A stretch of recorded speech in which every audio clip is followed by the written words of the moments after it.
যদি রাজনৈতিক সরকার থাকতো তাহলে ওই বিক্রমপুরীকে গুলি করে মারতাম। তার মানে তিনি হাসিনার ওই যে আপনার বিভিন্ন জায়গায় গুম খুন করতো, ওই দলের সদস্য, তার আচরণটা বদলায় নাই। আবারও যদি কোনো রাজনৈতিক দল আসে আলেম ওলামার উপর সে টর্চার করবে। ওই পুলিশ, যেই পুলিশ ধর্ষণের দায়ে গ্রেফতারকৃত আসামি ইসকনের সদস্য আদালত প্রাঙ্গণে গলাগুলি করে হাস্যোজ্জ্বল চেহারায় কথা বলে, আবার এই সেম পুলিশ, ওই মানে পুলিশরা, তিনি না, সেম পুলিশরা আবার কি করে, আতাউর রহমান বিক্রমপুরীকে যদি রাজনৈতিক সরকার থাকতো তাহলে গুলি করে মারার পরিকল্পনা করে।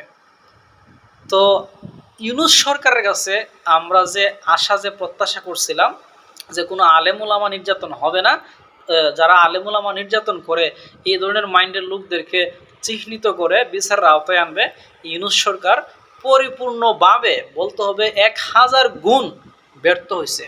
এটা তার এই বক্তব্যে প্রমাণ করে, এই পুলিশ সদস্যের বক্তব্যে প্রমাণ করে।